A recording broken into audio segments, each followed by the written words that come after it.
میری گرفتاری یا قید کو دیکھ کر کوئی نہ گھبرائے اور نہ ہی مایوس ہو، حق بولتے رہیں اور حق پر قائم رہیں۔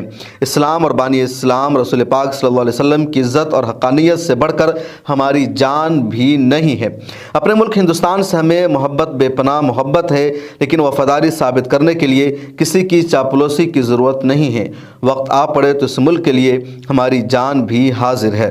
ان تمام مشائخ، علماء، پیران اعظام اور مساجد کے ائمہ اور جملہ مسلمانوں کا میں شکر گزار ہوں جنہوں نے میرے لیے بہت دعائیں کی۔ اللہ تعالیٰ سب کی دعا قبول فرمائے اور سب کو اپنی شان کے مطابق اجر عطا فرمائے۔ جب تک اللہ تعالیٰ کی بارگاہ میں میرے لیے قید لکھی ہوئی ہے، ساری دنیا مل کر مجھے باہر نہیں نکال سکتی، اور جس دن باہر نکالنا لکھا ہے کوئی دیوار اور کوئی دروازہ مجھے روک نہ سکے گا انشاءاللہ۔